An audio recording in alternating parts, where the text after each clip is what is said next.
In Europe, Denmark's prime minister says the nation is at a, quote, fateful moment as Trump repeatedly threatens to take over Greenland. Mette Frederiksen accused Washington of potentially turning its back on NATO and says Trump's push to acquire the Danish territory puts her country at a crossroads ahead of a high-stakes meeting this week between the foreign ministers of Denmark and Greenland and U.S. Secretary of State Marco Rubio. If we don't take Greenland, Russia or China will. And I'm not letting that happen. We're talking about acquiring, not leasing, not having it short term. We're talking about acquiring.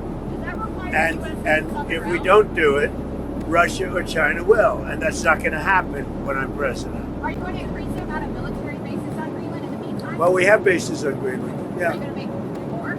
I could put a lot of soldiers there right now if I want, but you need more than that. You need ownership. You really need title, as they say in the real estate business. 北极涉及国际社会的整体利益，中国在北极的活动旨在促进北极的和平稳定和可持续发展，符合国际法。各国依法在北极开展活动的权利和自由应当得到充分尊重。美国谋取私利，不要拿其他国家当借口。Let me first of all stress that all allies agree on the importance of the Arctic and Arctic security, because we know that with sea lanes opening up, there is a risk that the Russians and the Chinese will be more active. And currently we are working on the next steps to make sure that indeed we collectively protect what is at stake here. And I believe that Donald Trump is doing the right things for NATO. By encouraging us all to spend more, to equalize this, what the US is spending. We had a very successful summit in The Hague, where we decided on the 5% defense spending, including 3.5% on core defense. I'm absolutely convinced without Donald Trump, we would never have had that result at the summit in The Hague.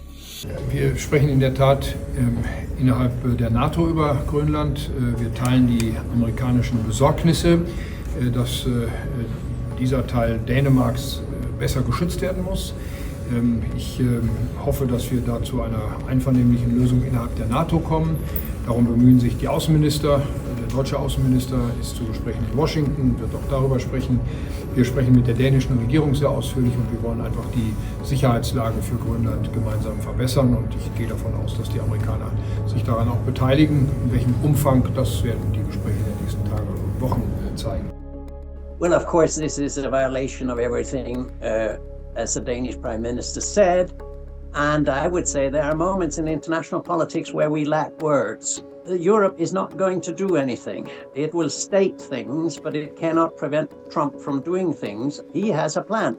And the plan is to make America able to survive by holding on to resources around the world. It can survive without cooperating with the rest of the world. That is what Greenland is about. We're facing something fundamentally new, where the old international politics, international relations, political science concepts do not no more cover what is going on. We're into psychology, we're into the end views of the world, we're into militarism, we're into emotionalism, and he will do what he wants to do. He can do it because he has a stronger military behind him than any other country in the world.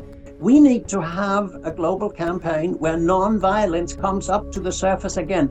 There's nobody who wants to fight the United States with military means. We have to do it non-violently. It means throwing the American bases out of Europe. It means preventing American planes from landing. It means citizens boycotting American products, etc. We've got to tell Trump that he cannot continue, because if we don't, he will continue. Media must also think of alternatives and positive futures. This is a region in which there's ample opportunity for global, regional, and national cooperation. It means that this area must be demilitarized by treaty once and for all. We have 42 new American bases in Denmark, Sweden, Finland, and Norway within 2 years, and no public discussion. This must stop, and instead we must look at this as a wonderful opportunity for global cooperation to the benefit of the locals, to the benefit of the Nordic countries and that region and Greenland in the middle, and to the benefit of the rest of the world.